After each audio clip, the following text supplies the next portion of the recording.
Olá, bem-vindos a mais uma aula do nosso 7º curso de Cannabis Medicinal. Hoje é a nossa terceira aula. Bem-vindos àqueles que estão começando hoje conosco. Muito importante essa apresentação para quem está chegando agora, mas mais importante ainda é um vídeo de apresentação que está postado na lista de transmissão desse 7º curso, que tem a descrição aqui no vídeo.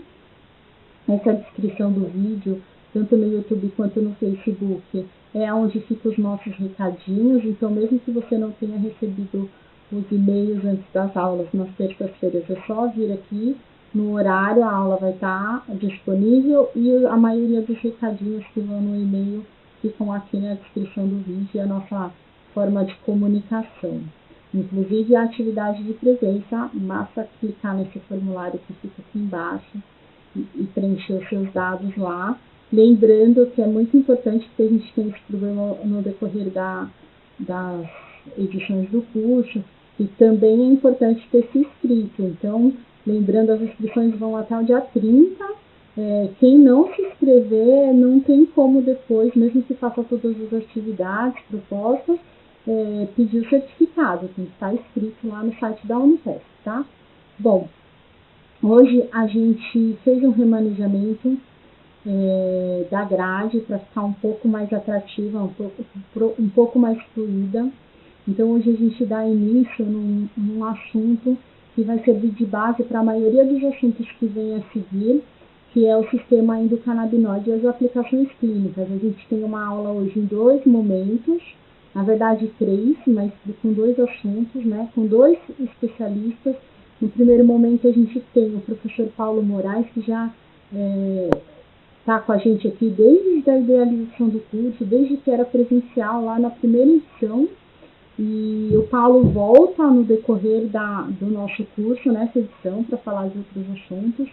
Ele é professor da Universidade Federal de Rondônia e um super querido, enfim. E no segundo momento a gente tem também uma pessoa que está com a gente ao longo das edições, que volta também, que é o Dr. Schiavon. Ele vai falar das aplicações clínicas, também é um super especialista. A minha gratidão aos dois. E por sugestão dele, a gente tem um terceiro momento, que é um vídeo. E esse vídeo está em inglês, legendado, não é obrigatório exatamente por estar em inglês, mas fica como um material complementar. Bom, falando disso e reforçando a história do vídeo de apresentação, eu trago hoje um convite. Lá no vídeo de apresentação e na apresentação das outras aulas, eu falei um pouco da construção desse projeto, como ela se deu, falei um pouco do Padre Ticão e da importância dele dentro do projeto e dentro do movimento, e aí reforço um convite, fazendo uma ligação com tudo isso, né? Esse curso foi idealizado no movimento social lá na Zona Leste de São Paulo, por um padre e outras pessoas ali do movimento, mas ele se colocou à frente, ele é uma referência dentro do movimento da cannabis, mas com grande tristeza a gente perdeu ele no começo do ano passado, e na tentativa de fazer esse resgate e se unir, né, todos os movimentos ali que ele tocava, que não é só o movimento da cannabis, a gente tem muitas coisas ali que ele dava suporte, muitas lutas muito importantes, como lutas por universidades públicas ali na periferia, que se concretizaram. O campus da Unifesp Leste, a USP Leste, movimentos de moradia, mais de 30 mil pessoas têm moradias ali, que saíram de movimentos em torno do salão, das lutas que ele travou, a construção do hospital de Hermelino Matarazzo, a saúde integrativa e natural, que foi um dos últimos movimentos que até traz a própria cannabis que deu uma dimensão gigantesca, e que ele é uma pessoa assim, que foi um divisor de águas dentro desse movimento. Então, na tentativa de dar suporte a todos esses movimentos que ficaram órfãos, por assim dizer, a gente cria um instituto, que chama Instituto Padre Ticão, para dar suporte a tudo isso. E nessa construção, ao longo do tempo, né, tudo é coletivo e comunitário, a gente vai ter no dia 9 de abril a inauguração de um espaço que só foi conseguido agora, um espaço físico que vai sediar esse instituto. Vai ser um dia comemorativo, com várias coisas aí para matar a saudade, inclusive aquele caldinho da Elma, e para encontrar os amigos, e vai ter atividade cultural, enfim. E que vai ser apresentado qual é a proposta do projeto, ele é colaborativo, então todo mundo é bem-vindo nessa construção. E aí fica aqui o meu convite. Queria convidar todo mundo que esteve algum dia ali, que de alguma forma conversou um dia com ele, que foi tocado de alguma forma por isso, que esteja com a gente no dia 9 de abril, a partir das 16 horas. Deixa eu pegar o endereço aqui. Rua Américo Lobo 156, ou o número 100, tanto faz, Rua Américo Lobo 156 ou 100, na Vila Robertina, em Ermelino Matarazzo, bem próximo da igreja e bem próximo do hospital também de Ermelino.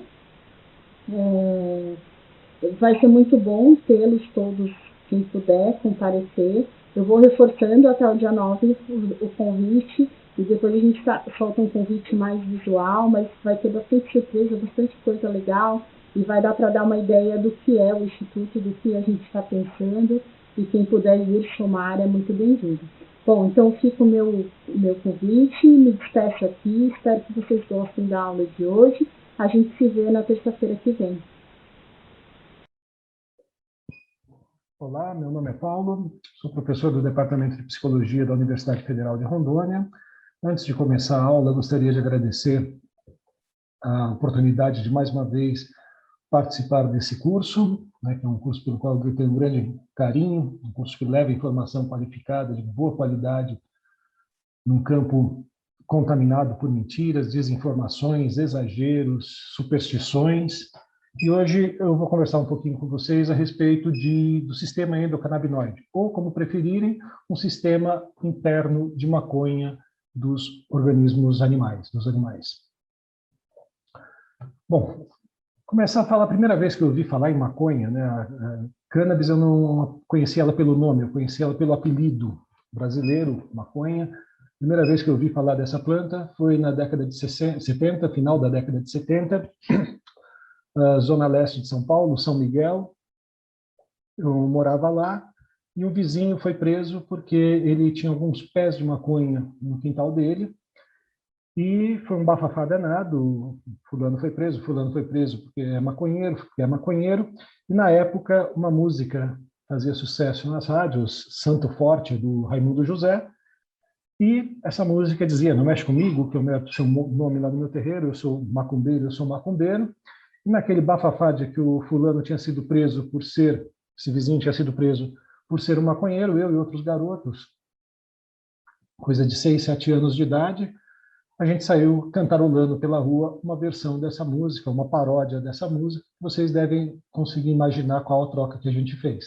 Isso daí gerou broncas terríveis, castigos, as mães ficaram araras, viraram araras, vendo aquela garotada gritando que eu sou maconheiro, eu sou maconheiro. E a primeira lembrança que eu tenho dessa planta é de algo intrinsecamente ruim para quem planta e ruim para quem fala sobre, né? E ao longo do tempo eu tive a chance, felizmente, de conhecer outras visões disso. Bom, como vocês já viram nas aulas anteriores, a relação dos seres humanos com essa planta é uma relação bastante antiga. Aqui a gente tem uma representação de uma linha do tempo, né, onde no lado esquerdo eu tenho o passado e no lado direito eu tenho o presente.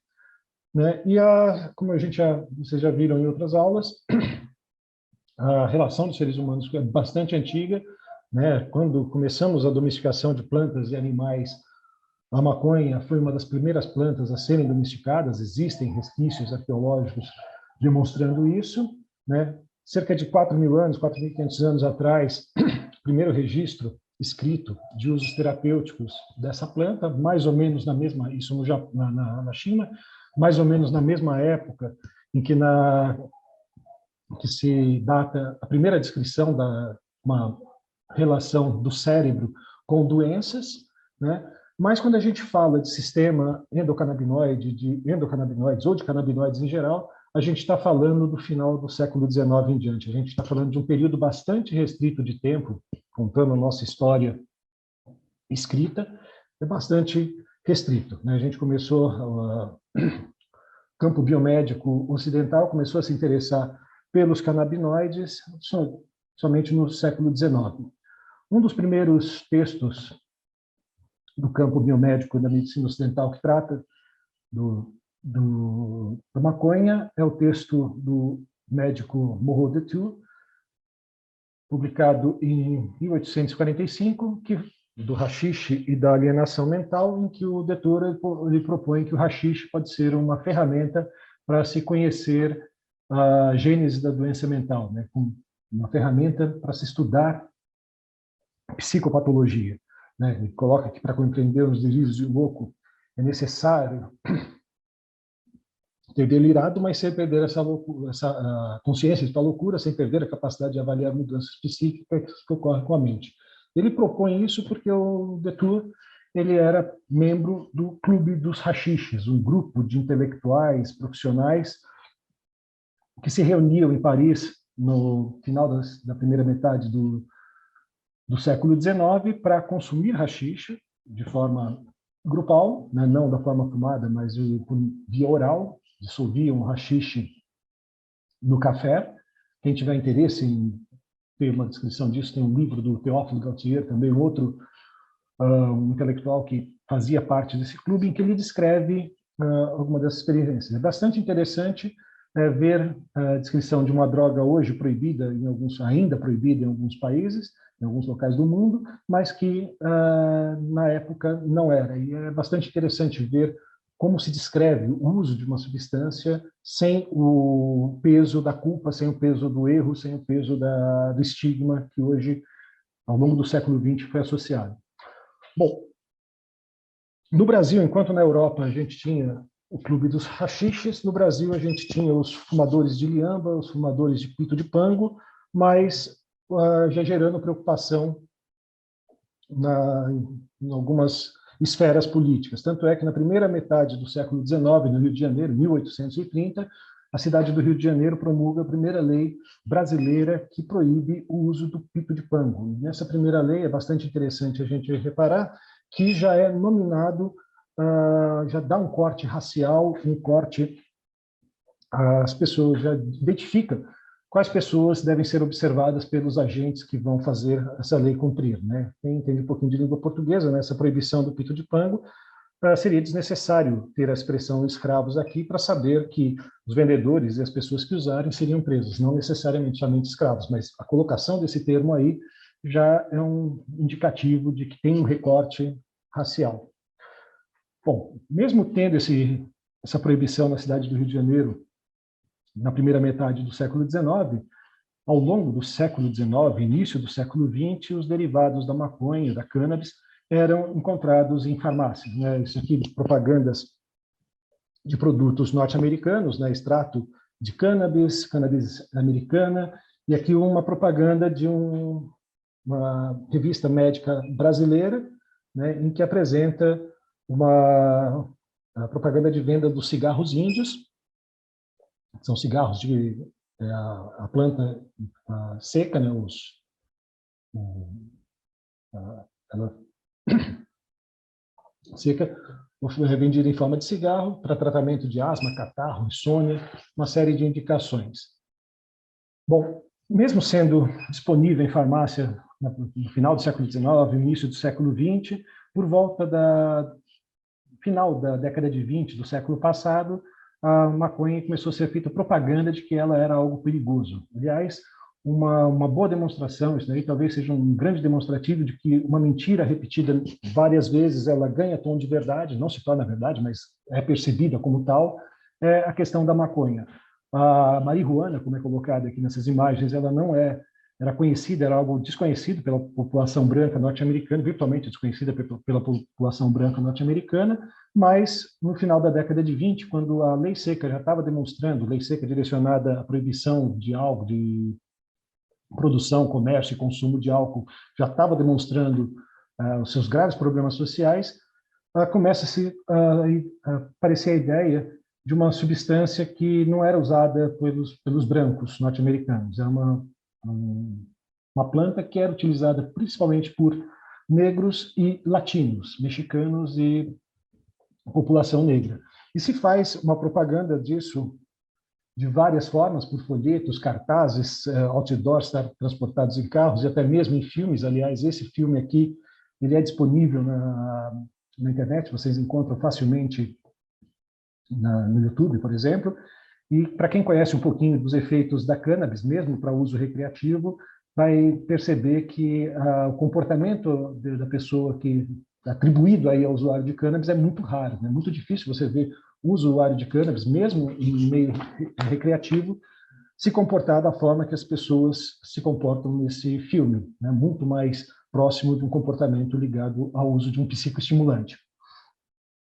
Bom, uma das pessoas responsáveis por esse grande movimento de propaganda de que a maconha é algo proibido e que precisava ser controlado é esse camarada aqui com um olhar de peixe morto, ou de alguma coisa muito ruim, é o Harry Heslinger, que se manteve como um czar das drogas nos Estados Unidos entre a década de 30 e meados da década de 70.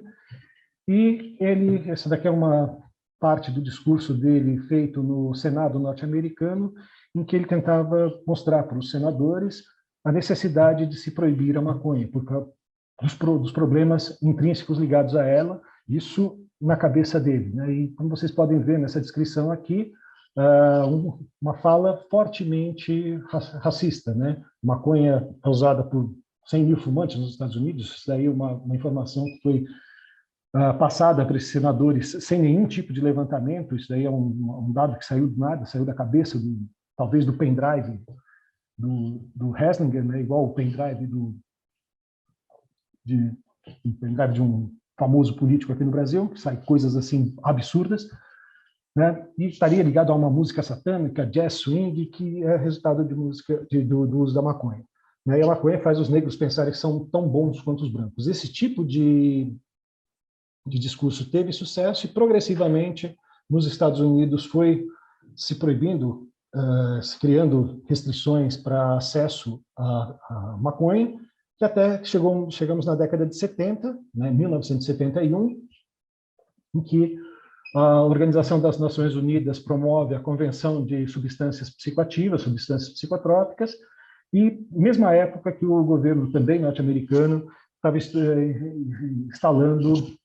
decretando guerra contra as drogas, né? E nessa convenção se ratifica a ideia de que a maconha é uma substância que tem potencial de abuso, né? Tem alto potencial de abuso, mas substância particularmente perigosa, colocada aqui junto com a heroína, com uma substância opioide, que além de ter um alto potencial de abuso, é uma substância que não tem nenhum uso terapêutico reconhecido, né? Isso, década de 70, 50 anos antes, ainda eram disponíveis os preparados à base da planta, eram fartamente utilizados para diversos quadros de saúde, né? Mas em 1971 se internacionaliza esse tipo de proibição e durante toda a década de 70 isso vai se intensificando, década de 80 também, mas paralelamente a esses usos e perseguições que aconteceram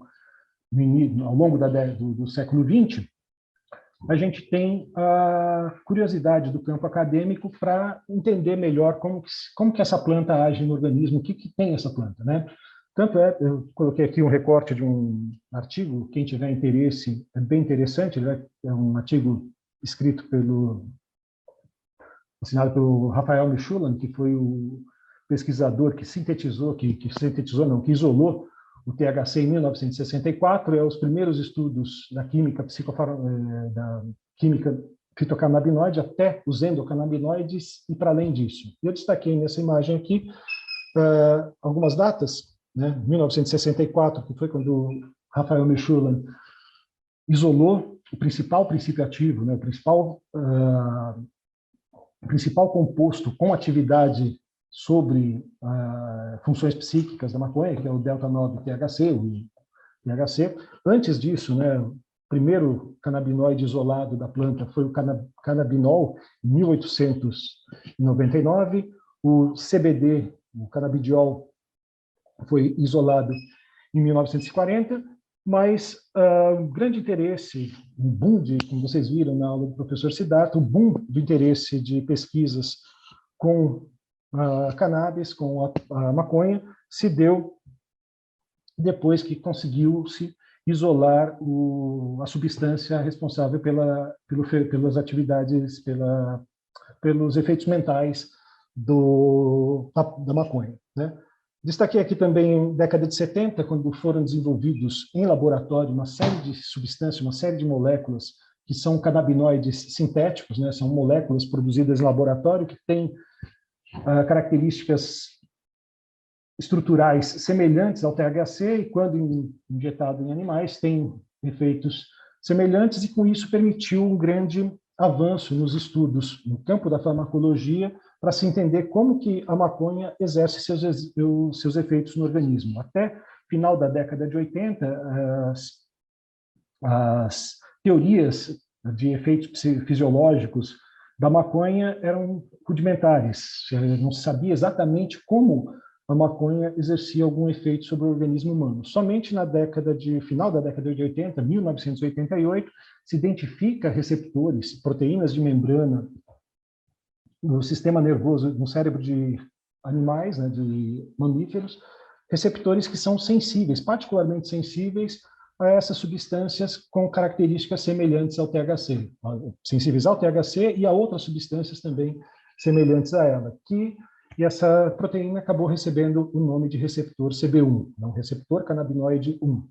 E como foi descoberto um receptor no sistema nervoso de mamíferos sensível a substâncias presentes na cannabis, se começou a buscar alguma substância produzida pelo próprio organismo que tivesse afinidade com esses receptores. Afinal de contas, esse receptor está lá no sistema nervoso do bichinho, talvez não para ele necessariamente ter acesso à maconha e esses receptores serem ativados, mas alguma coisa no próprio organismo interage com esses receptores. E 4 anos depois, em 1992, a gente tem a descoberta do primeiro endocannabinoide, primeira substância endógena semelhante aos canabinoides, estruturalmente semelhante aos canabinoides, e que interage com o receptor recentemente descoberto, o CB1. Né?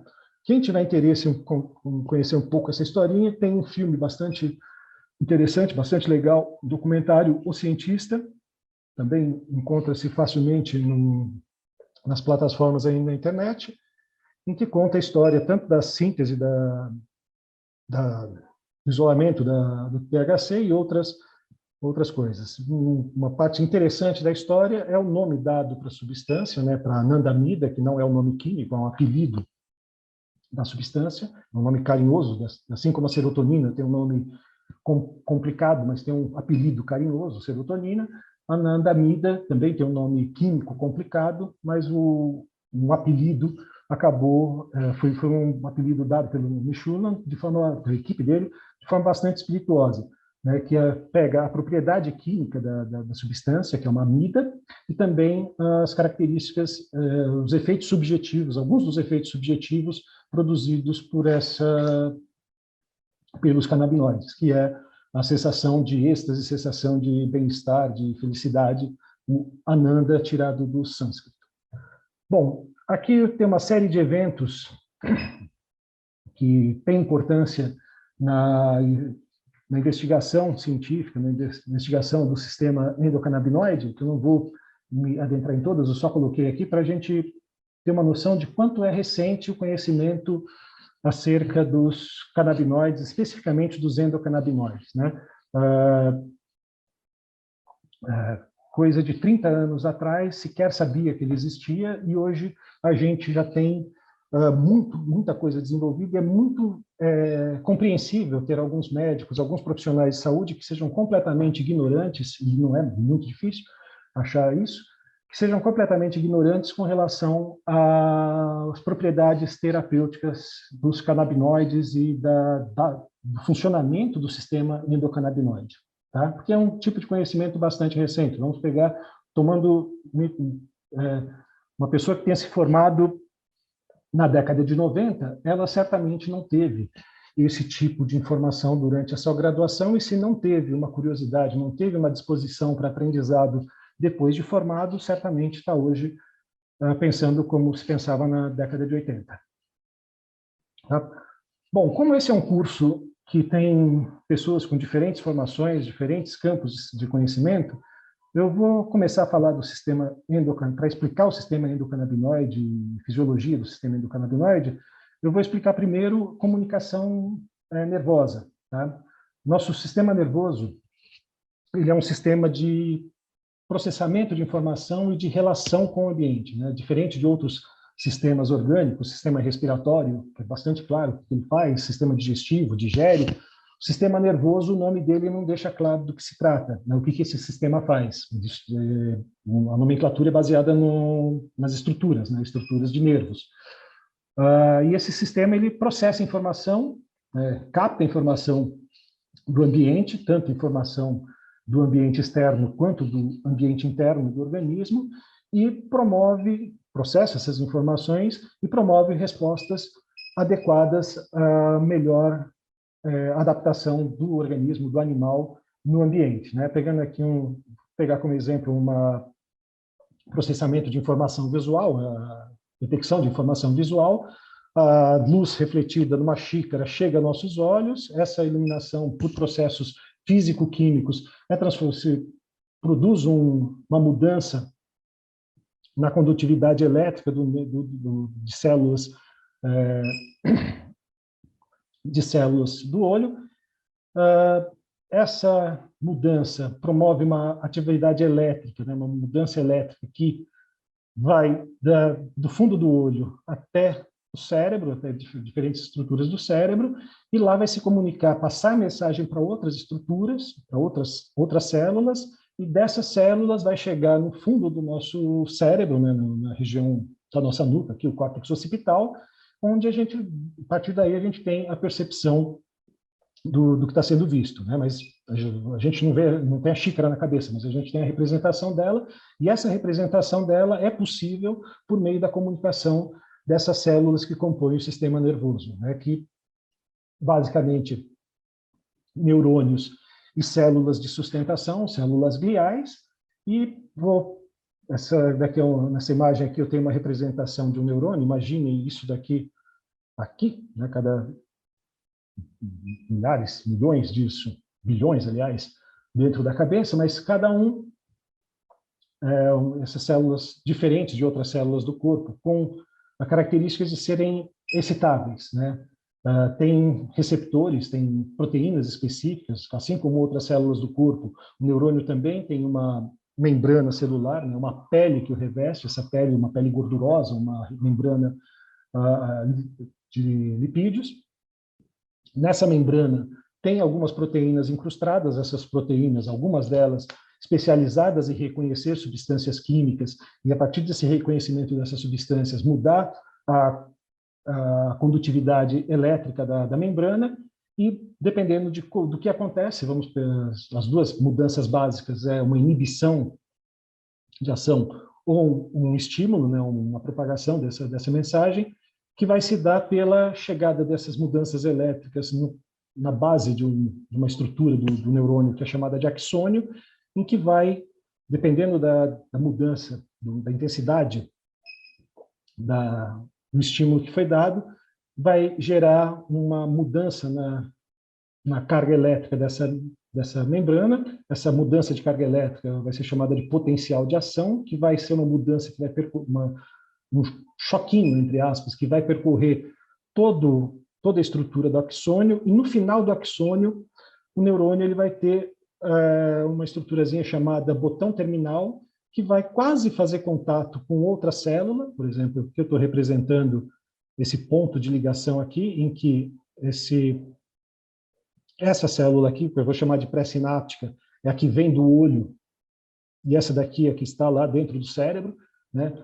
E a mensagem, impulso nervoso, impulso chega aqui, né, nesse terminal, vai promover mudanças elétricas que vai resultar na liberação das substâncias químicas que estão estão armazenadas no interior desse botão terminal. Essas substâncias vão interagir com proteínas receptoras do neurônio pós-sináptico, da célula pós-sináptica, e vão promover mudanças na carga elétrica dessa célula, ou aumentando a chance dela também disparar um potencial de ação e passar a mensagem adiante, ou de tornar o potencial elétrico dela mais negativo e tornar ela mais difícil de deflagrar um potencial de ação e a mensagem não ser passada adiante, né? Isso, grosso modo. Bom, falei dos neurônios e das sinapses. Eu vou falar da transmissão química. Para a gente entender a transmissão química no sistema endocannabinoide, fica mais palatável a gente antes falar de transmissão química tradicional, clássica, porque a neurotransmissão do sistema endocannabinoide tem características bastante peculiares, que a gente vai ver mais adiante. Bom, para ocorrer a transmissão de informação entre uma célula nervosa e outra, a gente vai ter um elemento chamado neurotransmissor, né, ou neuromodulador, como é o caso dos endocannabinoides. Tá? E essa neurotransmissão química, que vai ser mediada por esses neuromoduladores, neurotransmissores, vai ter algumas etapas. Eu vou ter que ter a produção desse mediador, desse chamado ligante endógeno. Esse ligante endógeno ele vai ser armazenado. Esse armazenado eu coloquei aqui até em itálico, porque é uma etapa que o sistema endocannabinoide não considera, né? A gente vai ver que tem características específicas.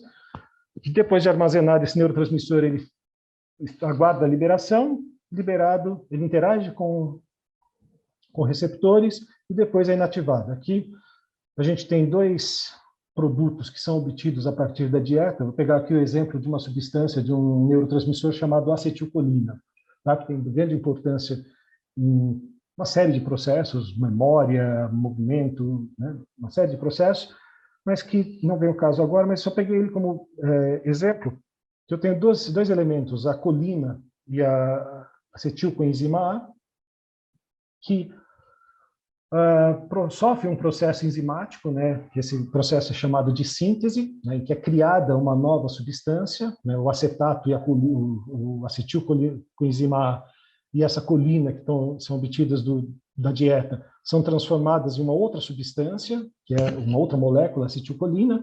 A acetilcolina é armazenada nas chamadas vesículas sinápticas, que são bolsinhas de membrana que ficam no interior da vesícula sináptica, que protegem o neurotransmissor, as moléculas do neurotransmissor de degradação, e essa molécula vai ficar ali armazenada até a chegada de um potencial de ação nesse botão terminal. Quando vai ser mudança na carga elétrica da membrana, vai fazer com que as vesículas se desloquem até a membrana, se dissolvam na membrana e joguem para o espaço externo, né, para a fenda sináptica, o seu conteúdo. Deixa o neurotransmissor solto na fenda sináptica. O neurotransmissor solto na fenda sináptica ele vai interagir com o receptor, vai promover mudanças na carga elétrica da membrana pós-sináptica, decorrentes de aberturas de canais iônicos presentes nessa membrana. Ele vai se desligar do receptor e vai sofrer a degradação. Ele vai ser inativado por também atividade enzimática. Alguma enzima vai pegar e vai destruí-lo, vai separar a molécula de acetato, no caso aqui da acetilcolina, vai separar a molécula de acetato da molécula de colina e terminar a neurotransmissão, né? Eu passei isso só para mostrar falar das etapas de uma neurotransmissão, e a gente começar a se familiarizar com algumas expressões: ligante endógeno, liberação de ligante, ligação, interação do ligante com o receptor e inativação. Tudo isso também acontece no sistema endocannabinoide, aliás, em diversos sistemas de neurotransmissão. Falando agora especificamente do sistema endocannabinoide, eu vou falar dos elementos conforme eles foram sendo descobertos, né? Primeiro foram descobertos os receptores, né? Final da década de 80, primeira metade da década de 90, descobertos os receptores CB1 e CB2, né? Que são proteínas de membrana sensíveis à atividade de moléculas semelhantes aos canabinoides, né? Moléculas canabinoides. Além dos receptores ligantes endógenos, né? Falei para vocês que a anandamida era o apelido, mas o nome completo é um nome chato, complicado, né? N-arachnoidil-etanolamida, para anandamida, e um pouco depois foi descoberto um outro ligante, um outro neuromodulador que tem alta afinidade pelos receptores canabinoides, que é o 2-araquidoinolglicerol, ou carinhosamente chamado de 2-AG. E além dos receptores e dos ligantes endógenos, fazem parte também desse sistema as enzimas responsáveis tanto pela produção dos ligantes endógenos, como também pela degradação desses ligantes. Começando pelos receptores, né, a metáfora de chave e fechadura para receptores é uma metáfora muito utilizada e bastante adequada, na maior parte das vezes, né? Uma fechadura, um cadeado aqui eu não vou abrir com qualquer chave, da mesma forma que um receptor de membrana, né? Essas proteínas especializadas, localizadas nas membranas das células, elas não vão sofrer mudança do contato de qualquer substância, porque substâncias específicas ligadas a receptores específicos, né, no processo de chave e fechadura mesmo. Aqui um exemplo, uma representação de um receptor, no caso também de acetilcolina, né, um receptor ionotrópico, porque ele já é ligado diretamente a um canal iônico, né, diferente da maioria dos receptores canabinoides, mas coloquei essa imagem aqui para mostrar, representar o efeito da interação do ligante endógeno, né, pensando no endocannabinoide como ligante endógeno, receptor CB, receptores canabinoides, quando a molécula de neuromodulador, a molécula do canabinoide, interage com um sítio receptor específico, uma área específica, por reconhecer essa molécula na proteína receptora, esse reconhecimento produz uma mudança na configuração da proteína, que é basicamente a abertura, ou direta ou indireta, de canais iônicos que vão permitir a troca desses íons intra- e extracelulares, que vai resultar na mudança da polaridade da membrana da célula. Tá? Então, os receptores canabinoides primários, a gente vai ver, tem outros, né? O CB1, que é presente em grande concentração, grande densidade no sistema nervoso central, mas também é localizado em tecidos periféricos, em outros locais do corpo, e a ação dele basicamente modula a atividade de outros neurotransmissores, e com essa modulação da atividade de outros neurotransmissores vai acabar influenciando uma série de atividades de funções orgânicas. Também tem os receptores CB2, que estão presentes no sistema imunológico, e a ativação vai reduzir a liberação de citocinas pró-inflamatórias, controlar a ativação e migração de células imunes e vai orquestrar respostas imunes de modo geral. Esses receptores são localizados no sistema imunológico e uma baixa densidade no sistema nervoso central, embora também tenhamos. Tá? Aqui uma tabela com as localizações, né? A gente tem não só em estruturas do sistema nervoso central, tudo isso daqui são estruturas do sistema nervoso central, mas também estruturas periféricas e até mesmo músculos, trato gastrointestinal e outro. E os receptores CB2 tendo localização em células associadas ao sistema imunológico. Aqui um estudo de 2019 em que se verificou a densidade de receptores CB1 no sistema nervoso humano. Tá? Eu gostaria de chamar a atenção aqui, alta densidade, mais azul, alta densidade, mais verde, uma densidade média, e gostaria de chamar a atenção para a virtual falta de receptores canabinoides na região do tronco encefálico. Talvez isso uma das grandes virtudes dos canabinoides, usos terapêuticos dos canabinoides, é não ter o risco de problemas em funções vitais, dado que essa região do sistema nervoso ela orquestra respostas básicas de sobrevivência, respiração, controle de pressão arterial e outros. Tá? Como eu falei, o CB1 e CB2 são receptores primários dos canabinoides, mas os endocannabinoides eles também produzem efeitos em receptores de outros tipos que já eram conhecidos no sistema nervoso. Uma série de nomes aqui, alguns são receptores de membrana, da membrana do neurônio, outros são receptores do núcleo do neurônio. A gente sabe hoje que os canabinoides, não só os endocannabinoides, mas fitocannabinoides e até canabinoides sintéticos, agem não só na membrana do neurônio, mas também na membrana de organelas intracelulares. Tá? E parece que esse sistema ele tem uma grande relevância para as funções orgânicas, que esses receptores, eles muitas vezes se sobrepõem. A localização dele no sistema nervoso são sobrepostos, existe uma sobreposição aí de funções, uma grande redundância funcional de funções. E talvez essa redundância e a modulação dos canabinoides, dos endocannabinoides, da ação de outros neurotransmissores, explique a ampla faixa de funções associadas à ativação ou inibição dos receptores canabinoides. Né? Aqui eu coloquei uma lista e terminei essa lista com etc, etc, etc, porque são diversas funções orgânicas que são mediadas pela atividade do sistema endocannabinoide. Modulação hormonal, ritmo cardíaco, temperatura corporal, analgesia, comportamento sexual, reprodutivo, alimentar, sono, memória, atenção, tantas outras funções.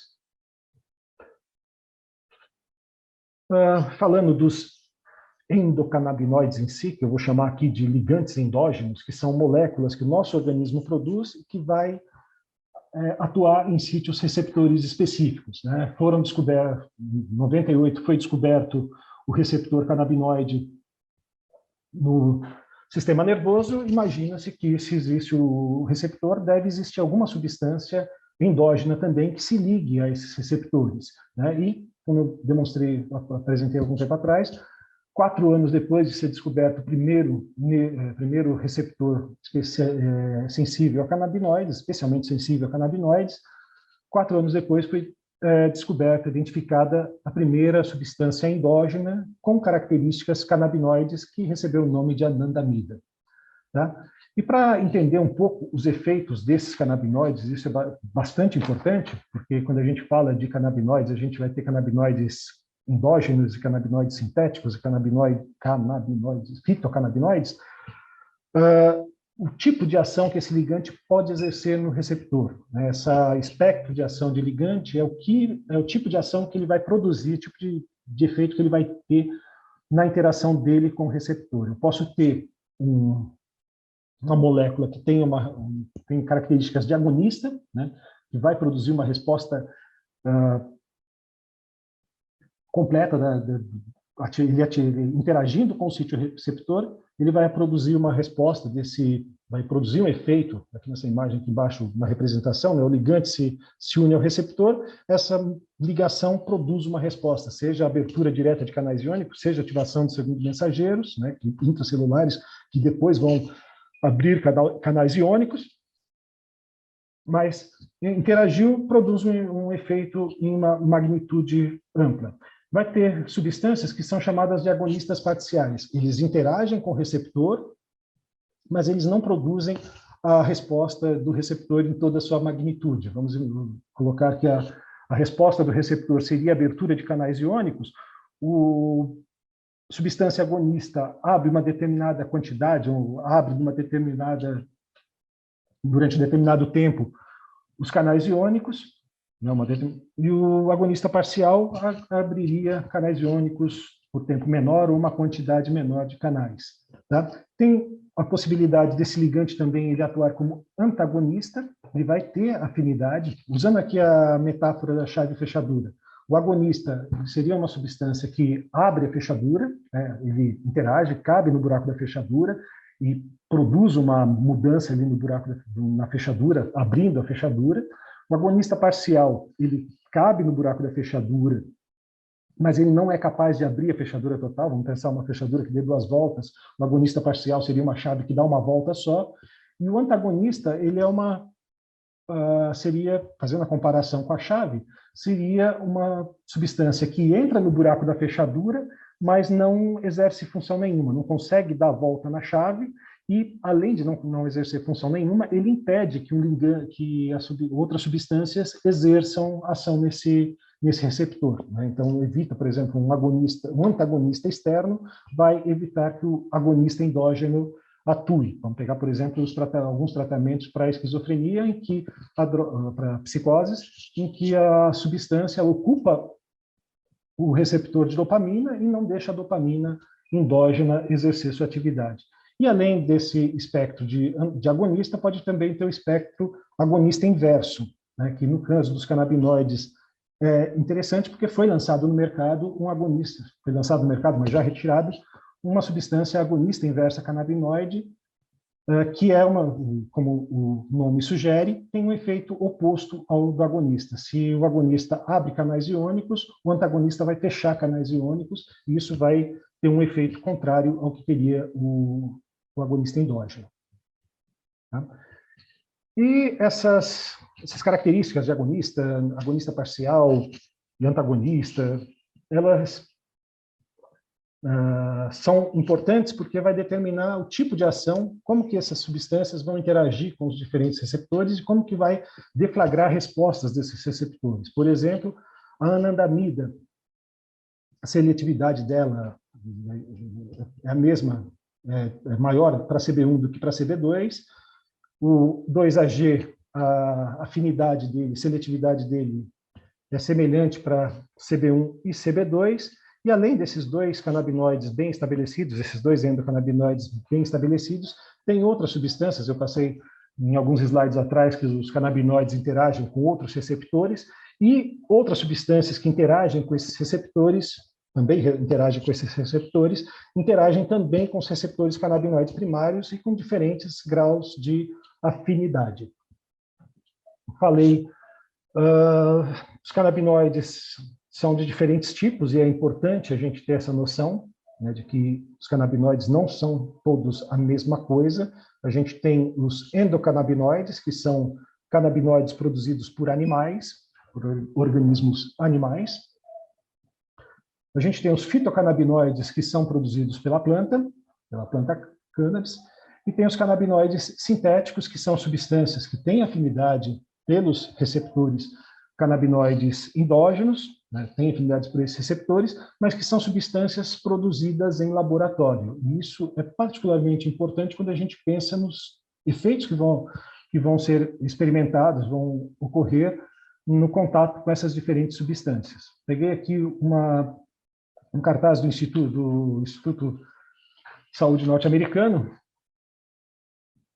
né, no lado direito da tela aqui, uma propaganda alertando que cannabis sintética, o K2, Spice, não é maconha, é uma outra coisa, né, isso é explicado no cartaz, porque o que é esse... Enquanto aqui do lado esquerdo eu tenho alguns canabinoides presentes na planta, né, enquanto a planta tem uma série de canabinoides, e como vocês já viram em outras aulas, esses canabinoides eles vão interagir entre si, modulando um efeito do outro e até mesmo anulando efeitos adversos produzidos por um deles.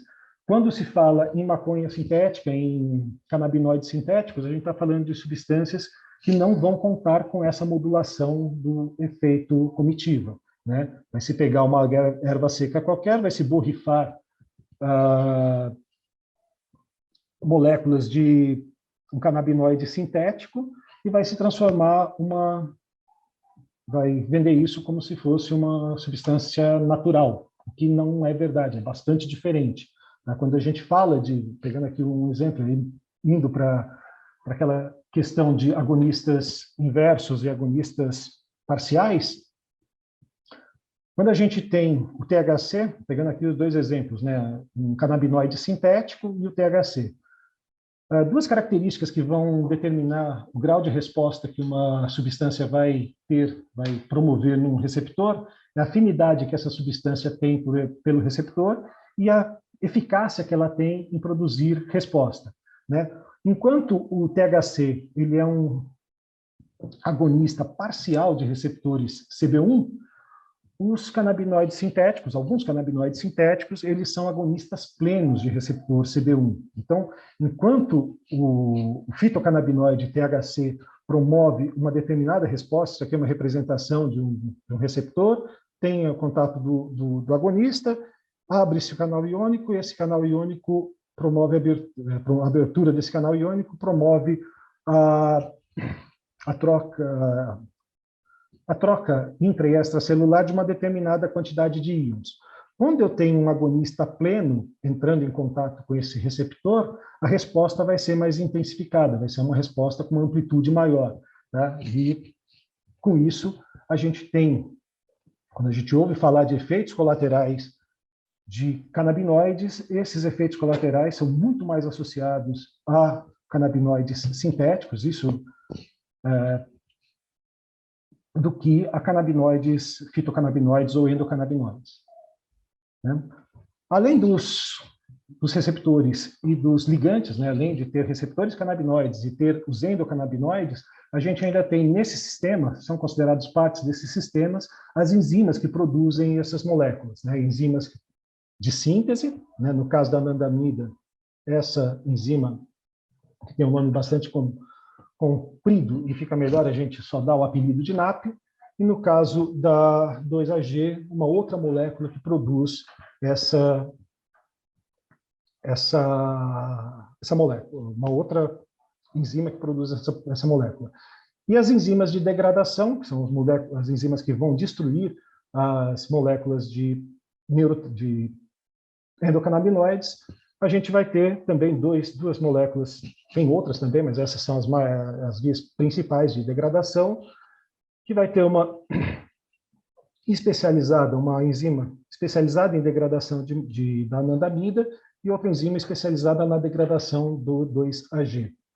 Tá? Nessa imagem aqui, o que eu estou representando, o que os autores representaram nessa imagem aqui,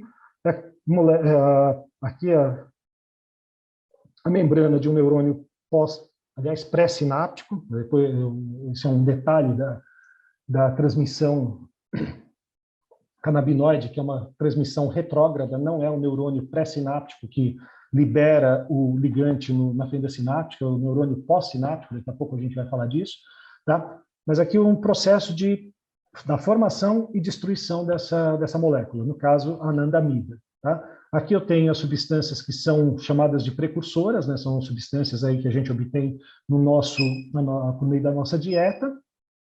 Essas substâncias vão sofrer ação de diferentes enzimas, nesse caso enzimas de síntese, que vão produzir uma molécula diferente, que é a anandamida. Essa anandamida vai interagir com diferentes receptores, CB1, CB2,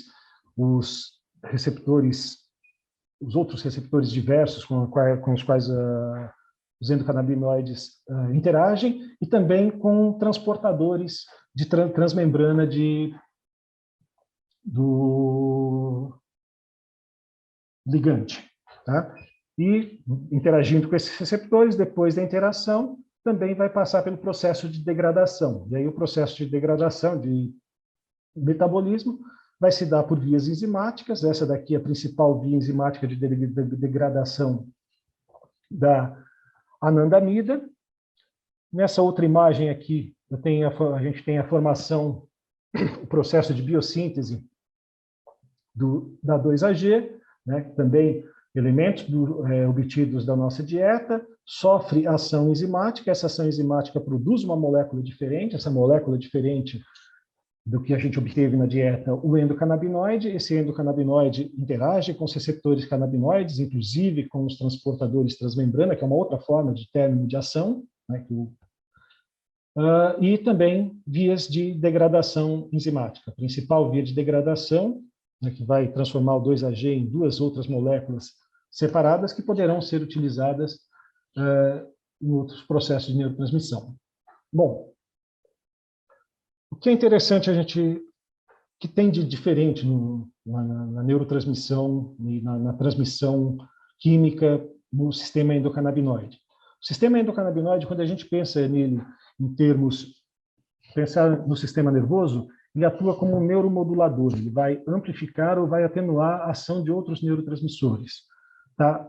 Diferente de outros neurotransmissores, eu falei lá das etapas da transmissão, da neurotransmissão, uma das etapas era o armazenamento.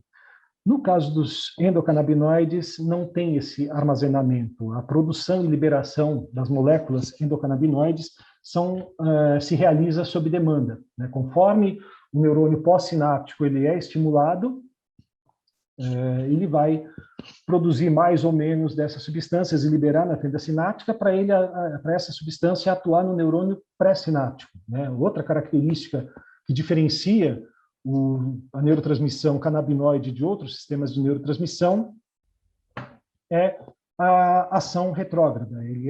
Os endocannabinoides eles são liberados não pelo neurônio pré-sináptico, mas são liberados pelo neurônio pós-sinápticos e atuam primariamente nos neurônios que liberaram o neurotransmissor inicial, né? Então, ele vai modular a ação daquele neurônio que liberou o neurotransmissor. Tá? Novamente, essa imagem aqui de uma neurotransmissão clássica, acetilcolina, né? Isso aqui é um botão terminal, o neurônio, a representação do neurônio pré-sináptico, neurônio pós-sináptico.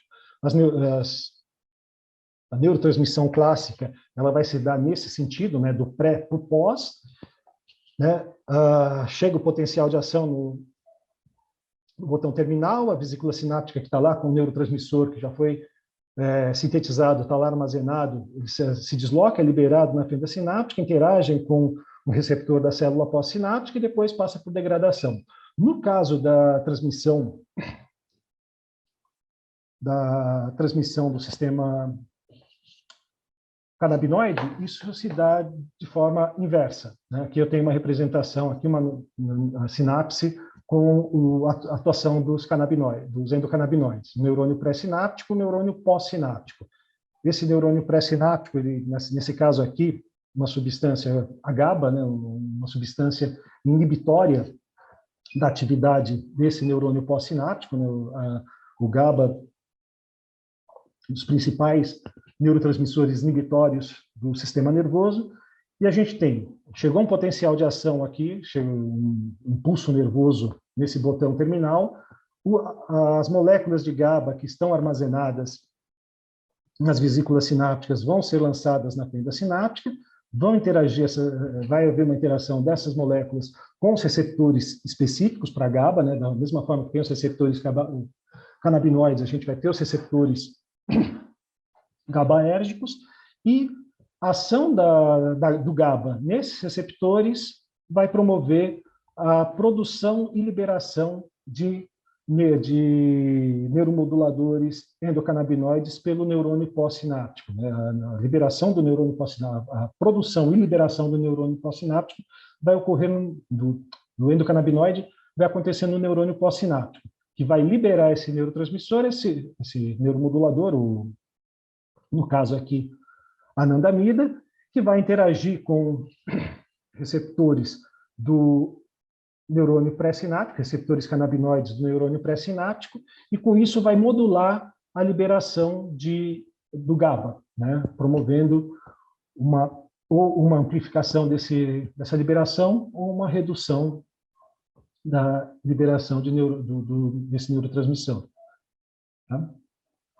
E essa modulação farmacológica, né, não só os endocannabinoides atuam sobre receptores, mas um grande interesse a possibilidade de atuar sobre esses receptores de uma forma externa, dá para se fazer, mudar a a atividade desses receptores por meio de substâncias externas, né? Eu posso fazer uma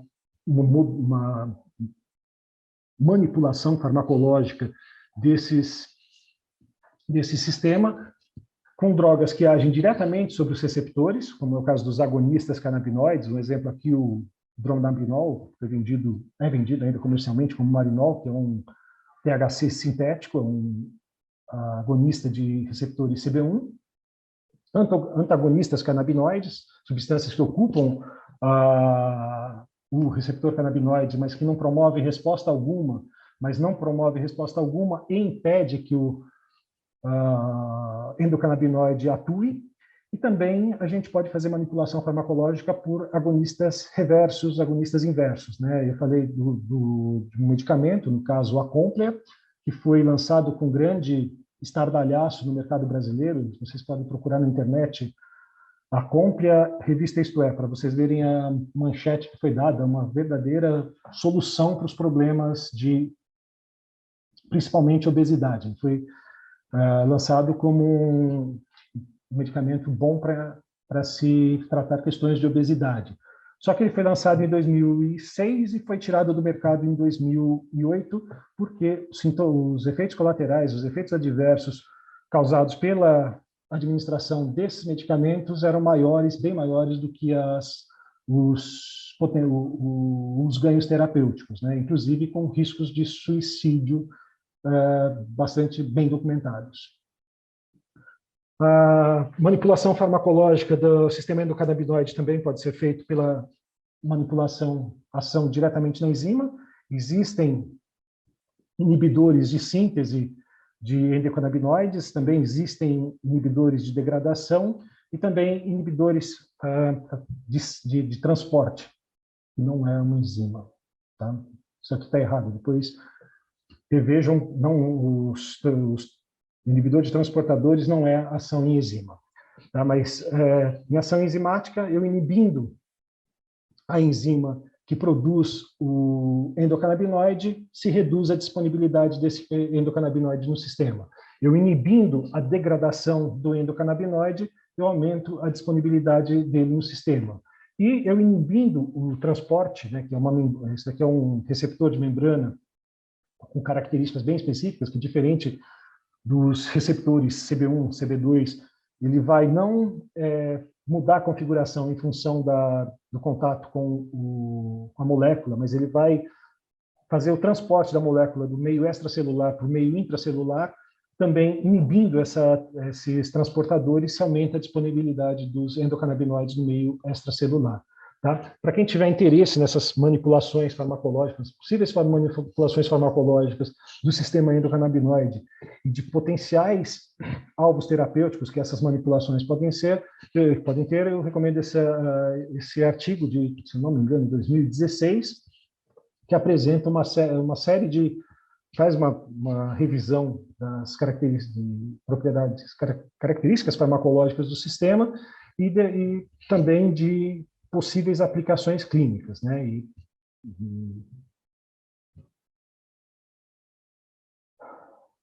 Bom, antes de terminar essa apresentação, né, as manipulações farmacológicas do sistema endocannabinoide não é uma novidade, os seres humanos fazem isso já há bastante tempo.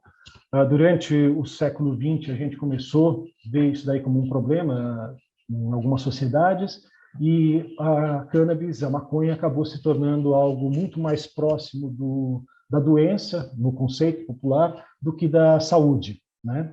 E esse cartaz aqui de uma campanha, né, maconha medicinal, não espere precisar para apoiar, que pede para você dizer não ao preconceito e buscar informação e pesquisa, né? Existe muito de desinformação, como eu apresentei no início da aula.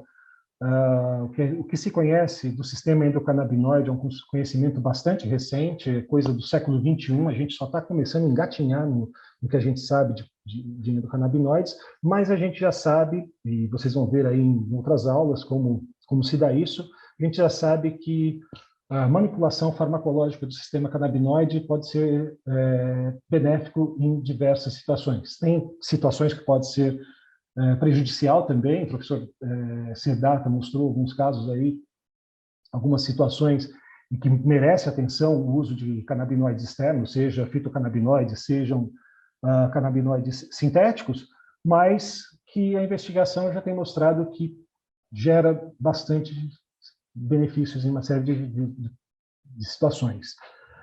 Uma das possibilidades, isso aqui é uma hipótese minha, acerca da ignorância dos profissionais brasileiros acerca das potenciais terapêuticos dos canabinoides, é como se deu a introdução da ideia de drogas no Brasil, e vou pegar pela década de 80, né, em que a gente tinha disponível no mercado literário, pelo menos, vou pegar aqui 2 exemplos que eram disponíveis na década de 80, um livro do Edson Ferrarini, que os pais, professores e jovens devem saber sobre os tóxicos e o alcoolismo, falo tóxicos ironicamente, e o livro do professor Carlini, com a professora Jandira Mazur, Drogas, Subsídios para uma Discussão.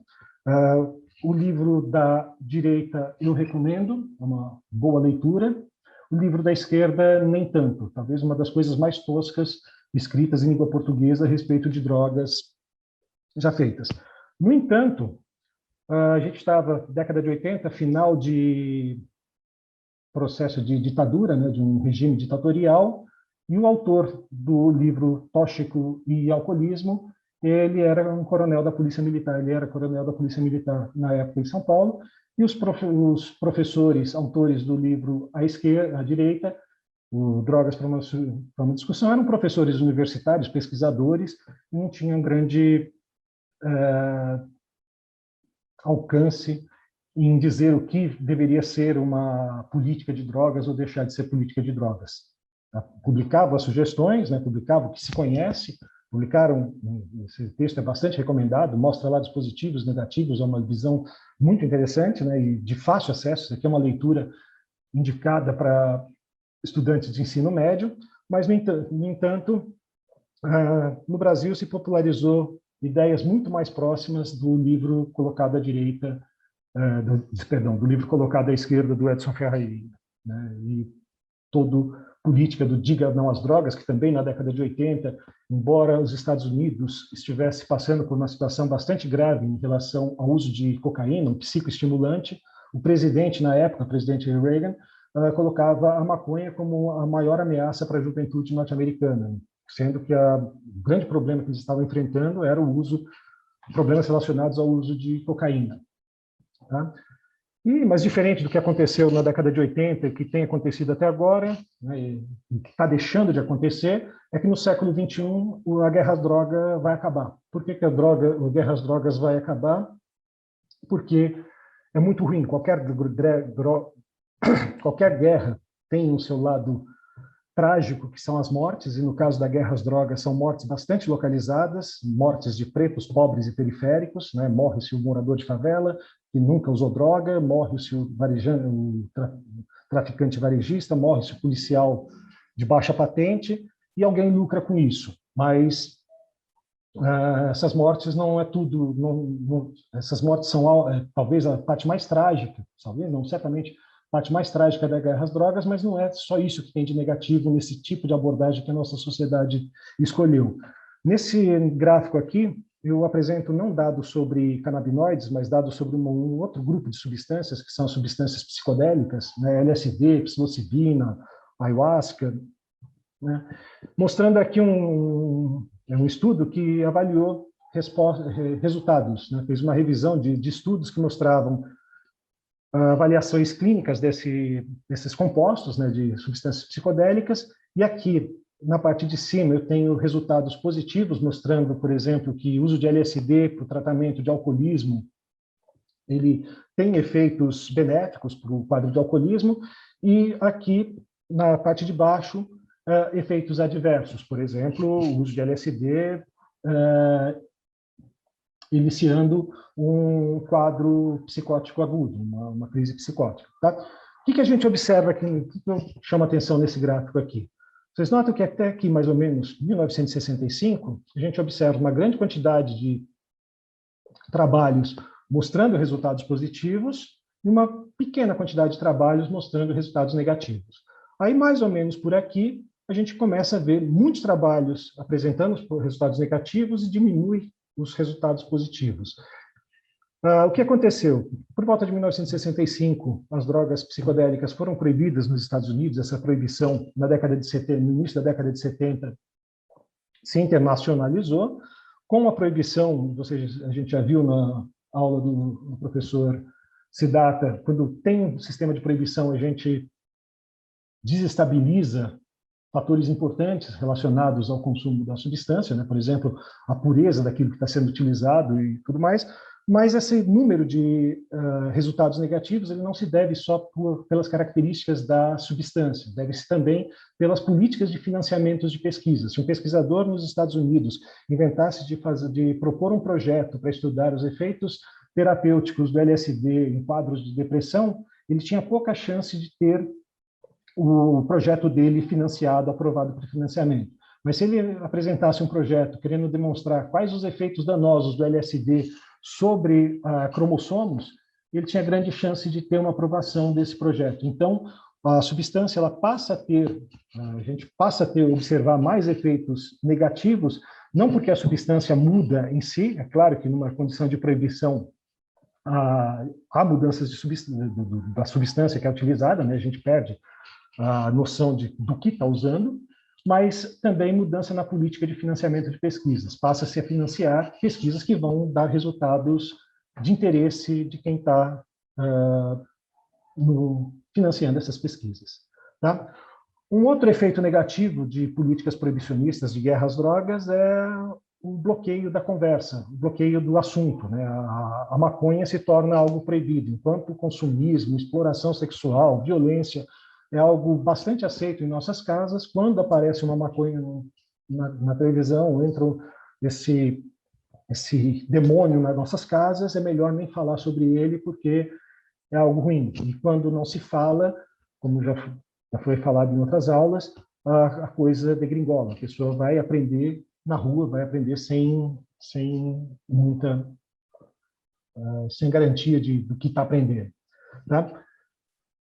Outro efeito colateral, outro efeito danoso dessa política de proibição de drogas, política de guerra às drogas, que felizmente está acabando, é tratar pessoas que precisam de tratamento, pessoas que precisam de cuidados em saúde, não como pacientes, mas como criminosos. Né? Gastar muito energia e dinheiro da sociedade para perseguir pessoas que não são criminosas, são pessoas que precisam de atenção e cuidado. E também cria-se verdadeiras superstições no campo da saúde. Né? Aqui um quadrinho norte-americano em que a paciente pede maconha medicinal para aliviar a dor, mas o médico diz que não, que isso daí pode levar a consequências que a gente ainda não conhece direito, e propõe a prescrever uma outra coisa, né, o Oxycontin, que é uma substância, um medicamento opiáceo, né, que tem bem mais potente do que a morfina, e que já se conhece algumas das consequências adversas associadas aos opioides analgésicos. Por exemplo, o risco de overdose, coisa que os canabinoides têm efeitos analgésicos e não têm os riscos de overdose. Tá? E essa imagem que já foi mostrada na primeira aula, mas que é interessante a gente estar revendo, que nem sempre as drogas que são colocadas como alvo dessa guerra necessariamente são as substâncias que geram mais danos, tanto para a sociedade quanto para os usuários. A gente tem aqui numa escala de 0 a 100, nesse estudo do professor David Nutt, o álcool ele atinge, né, numa escala de 0 a 100 de riscos associados a ele, atinge uma pontuação de 72. Quando a gente pega a maconha, a pontuação vai a 20. Quando a gente pega substâncias psicodélicas como LSD ou cogumelos alucinógenos do gênero psilocybe, isso daí vai para menos de 10% do que é os riscos associados ao uso de álcool. Tá? E A segurança terapêutica, a faixa de segurança terapêutica dos canabinoides, fitocannabinoides e endocannabinoides, é bastante grande, não se conhece. Para vocês terem uma ideia, para uma pessoa ter uma overdose de THC fumando maconha, precisaria fumar, em um intervalo de 5 minutos, mais de 800 baseados. Vocês podem me apresentar o maior maconheiro que vocês conhecem, e esse maior maconheiro que vocês conhecem, ele vai ser incapaz de fumar 800 baseados em 10 minutos. Tá? Uma das formas de morrer por causa de maconha é por causa, como esse traficante aqui, que morreu por causa do prensado, duplamente prensado. Né? Também que a guerra às drogas falhou, né? Não funcionou. Quem apostou nela gastou dinheiro à toa, matou gente à toa, morreu à toa, porque essa campanha aqui ela foi proibida no estado de São Paulo, mas apareceu em outdoors em diversas cidades do Brasil algum tempo atrás, que é guerra às drogas não funcionou, e aqui uma ironia, né? Um agente da lei chegando em casa e sendo questionado se ele enxugou muito gelo, porque hoje é preso o maior traficante do Rio de Janeiro, amanhã tem um maior traficante de novo, e depois de amanhã um outro maior, e por aí vai, porque o problema talvez não está sendo abordado da forma que deveria, e talvez nem se queira abordar dessa forma. Tá? Um dos argumentos para a guerra às drogas é que as pessoas estavam ficando viciadas, a dependência às drogas era um grande problema. Tá? Nessa imagem aqui, a gente tem uma representação da taxa de dependências de drogas entre 1970 e 2010, né, que gira aí na casa dos 3%. Né? Aliás, quando se pensa em política de drogas, e é isso daí para qualquer substância, o número de pessoas que utilizam drogas e não tem problemas com essas drogas é muito maior do que o número de pessoas que usam drogas e tem algum problema associado. Né? Se a gente for pegar a média das substâncias, a gente vai ter aí 15%, 20%, se muito, de pessoas que se envolvem e com a substância tem problema, enquanto a guerra às drogas não teve impacto nenhum sobre os índices de dependência, o gasto foi grande e esse gasto não foi acompanhado por mudanças nas dependências.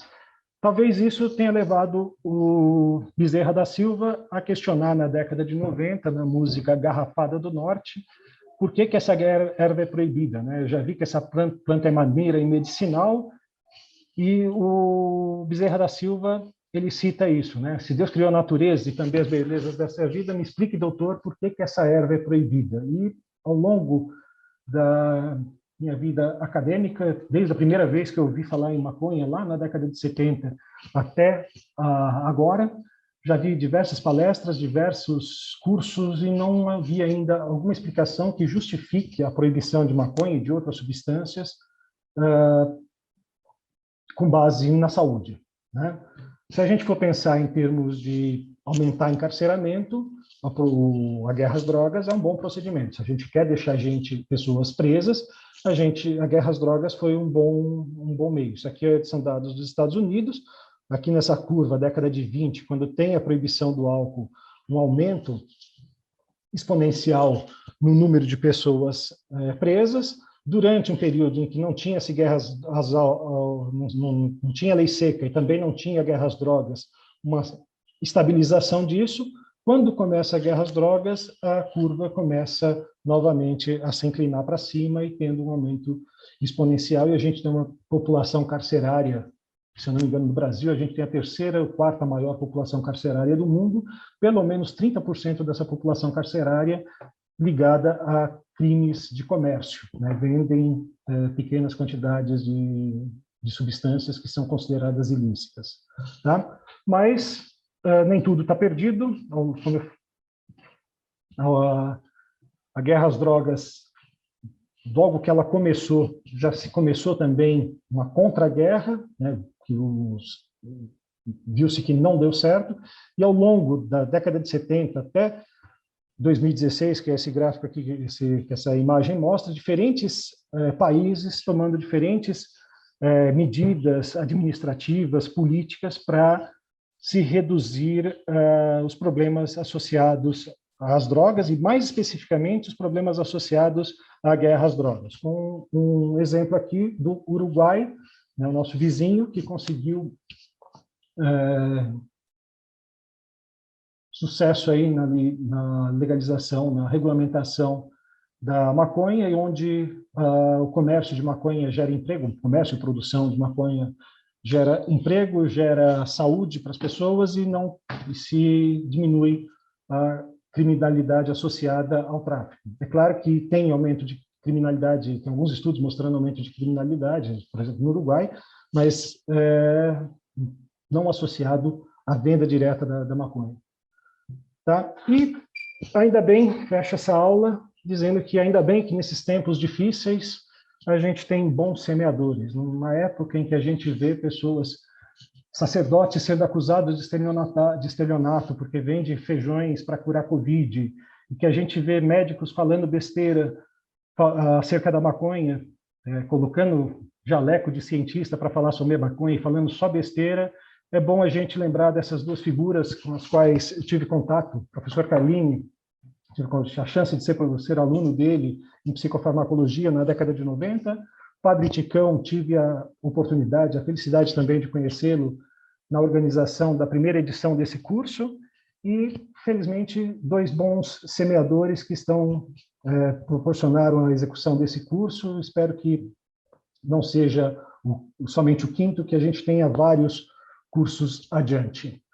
Eu acho que era isso que eu tinha para dizer para vocês. Eu vou agradecer a atenção e desejar para vocês um bom curso, e tem meu e-mail aí, qualquer dúvida, qualquer contato, é só entrar. Tá? Obrigado e até uma próxima.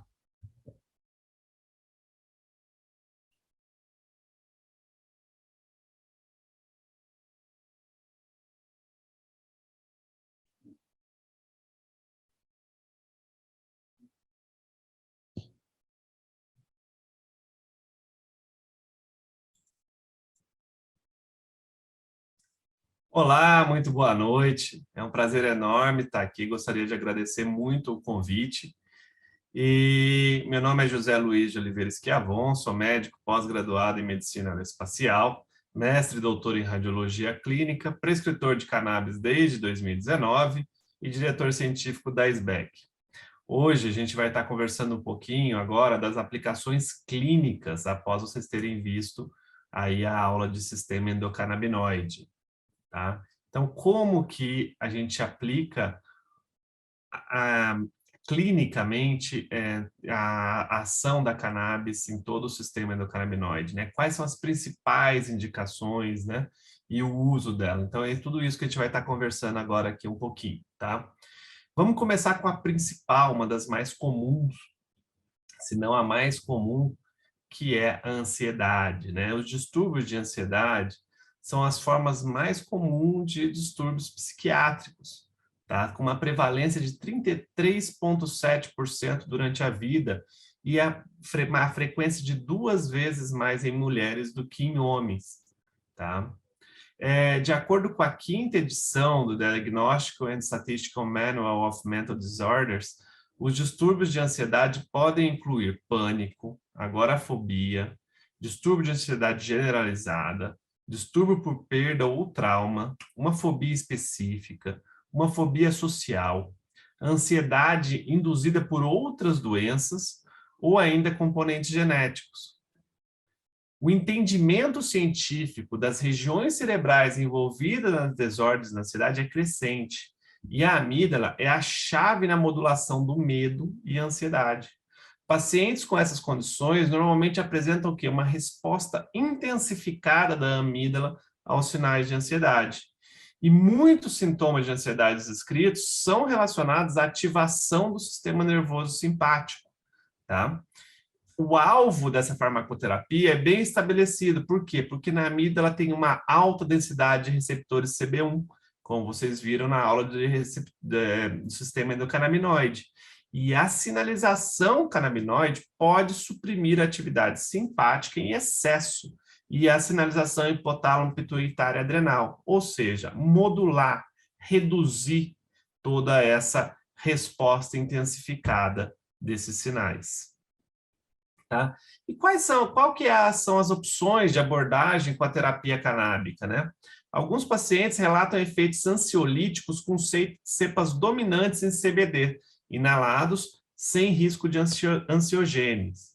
Aqueles indivíduos que são sensíveis ao THC, podem experimentar exacerbação da ansiedade, né? Mesmo com a administração oromucosa de baixa dose. Então, nesses casos, a gente tem que considerar um óleo de cannabis dominante em CBD ou, nesse caso específico, CBD isolado. Tratamentos não farmacológicos concomitantes, como terapias cognitivas, comportamentais, biofeedback com exercícios físicos, e eles provavelmente melhoram a eficácia e segurança do tratamento. A fisiopatologia de condições pós-traumáticas também está associada à ansiedade, tá? Envolvendo a intensificada resposta da amígdala e diminuição do volume do córtex pré-frontal e hipocampal, aumento de noradrenalina e glutamato e redução de serotonina, tá? A sintomatologia inclui, além dos sintomas de ansiedade, pesadelos, flashbacks, alterações negativas de cognição, humor, hipervigilância, irritabilidade, além de evitar estímulos relacionados ao trauma. Então, algumas evidências sugerem que a disfunção do sistema endocannabinoide também pode estar associada a quê? Ao estresse pós-traumático, com uma redução periférica de anandamida e 2-AG e um aumento compensatório de disponibilidade dos receptores. Foi observado isso em estudos com sobreviventes do 11 de setembro. O estresse pós-traumático é frequentemente resistente ao tratamento tradicional com antidepressivos e ansiolíticos. Parte pela ineficiência em extinguir resposta ao medo e suprimir o gatilho, também pela inabilidade de adquirir sinais de segurança ao confrontar com essas situações. Alguns estudos pré-clínicos e clínicos iniciais mostraram resultados encorajadores, visando o aprimoramento e aprendizagem de extinção. A gente vai falar um pouquinho dele agora com neuroplasticidade, tá? O que pode reduzir o medo condicionado às respostas de ansiedade desencadeadas por essas lembranças de trauma, aumentando a capacidade geral dos pacientes em lidar ativamente com o trauma, sem afetar o traço da memória original. Né? Então, qual que é o papel dos canabinoides nisso? Né? A administração de um canabinoide imediatamente após um trauma pode reduzir o impacto da memória subsequente, interferindo no processo de consolidação dessa memória, né? Que é o processo que ocorre numa janela de tempo limitada, imediatamente após a experiência, e permite que um traço dessa memória que é lábil no início se estabilize numa memória a longo prazo. Os canabinoides podem reduzir a memória traumática, né? Interferindo também no processo de recuperação dessa memória, né? Depois que ela foi reativada, ela se torna instável novamente e requer uma nova onda de consolidação, a reconsolidação, né, dessa memória. Então, toda vez que é lembrado aquele episódio, você tem essa labilidade novamente, né? E essa reconsolidação, tá? Uma memória que ela é mal recuperada, ela fica menos propensa a ser reconsolidada. Então, se você consegue diminuir essa recuperação dessa memória, você também alivia essa consolidação novamente. Então, os canabinoides podem aumentar esse aprendizado de extinção, né? Que é a forma de aprendizado que permite que esse estímulo, que anteriormente emparelhado com uma experiência negativa, né, torne-se ameaçador novamente. Então, você extingue isso e trabalha aí junto com a parte do estresse pós-traumáticos, né? Estudos com roedores também demonstraram uma sinergia farmacodinâmica entre o THC e benzodiazepínicos. Então, o que acontece? A coadministração de cannabis com esta droga, essa classe de droga, pode oferecer efeitos poupadores de benzodiazepínicos e apoiar a redução do seu consumo. Então, você acaba utilizando menos benzodiazepínicos associando aí com canabinoides. Importante dizer, tá? A terapia com canabinoides, ela é uma terapia complementar aí às outras terapias, então ela não é obrigatoriamente substitutiva, mas isso vai variar de caso para caso, de paciente para paciente, exatamente uma terapia muito personalizada, e a gente vai conversar bastante disso adiante. A neuroplasticidade, né, que é tudo isso também está associado, reflete seu papel em várias funções cerebrais, como aprendizagem, memória, processamento afetivo, e o hipocampo é uma região cerebral bastante plástica. Um dos principais mecanismos de plasticidade sináptica para a aprendizado e memória são os fenômenos de potencialização desse neurônio a longo prazo. Mudanças nessa eficiência do hipocampo são acompanhadas por modificações das árvores dos dendritos, né?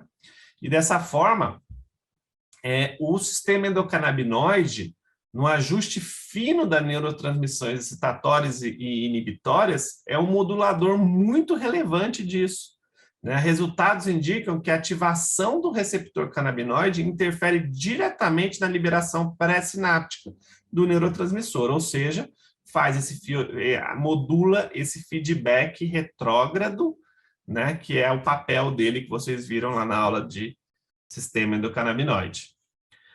Essas descobertas contribuíram para a atribuição de dois fenômenos de plasticidade sináptica de curto prazo, que é a supressão de inibição induzida por despolarização e a supressão de excitação induzida por despolarização, por justamente essa sinalização retrógrada do sistema endocannabinoide.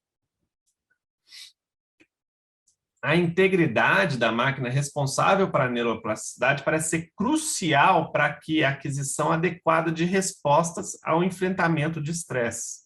E o curso de tempo dessas consequências neuroplásticas se relaciona bem com o tempo, com a latência necessária para os efeitos terapêuticos dessa droga. Ou seja, não é uma droga mágica, ela tem um tempo para começar a agir, para que tenha as respostas associados à neuroplasticidade, tá?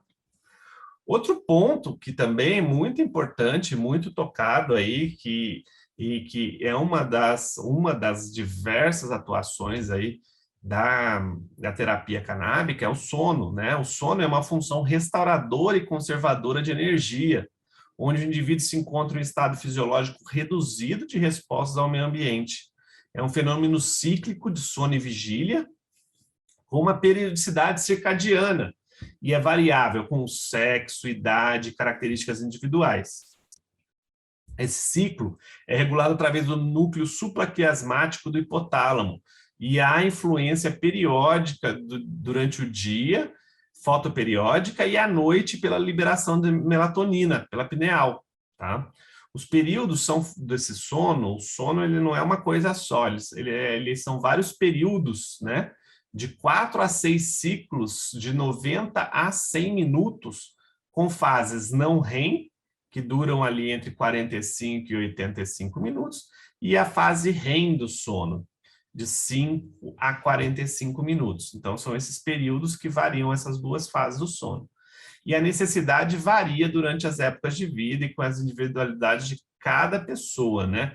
E pode ser influenciada diretamente pela ansiedade. Então, mais uma vez, a gente volta no tratamento inicial da ansiedade, que está correlacionado com o estresse pós-traumático e com a perda de qualidade aí no sono, né, na insônia, né? Outro fator aí que também a gente vai ver lá na frente, que está relacionado com a ansiedade e que também vai se beneficiar do uso da cannabis, é a dor. A dor é o motivo mais comum de que as pessoas utilizam a cannabis para fins terapêuticos nos Estados Unidos. No relatório da National Academy of Science, Engineering and Medicine, de 2017, a dor foi uma das 3 condições que os autores encontraram evidências substanciais ou conclusivas que a cannabis pode ser um tratamento eficaz.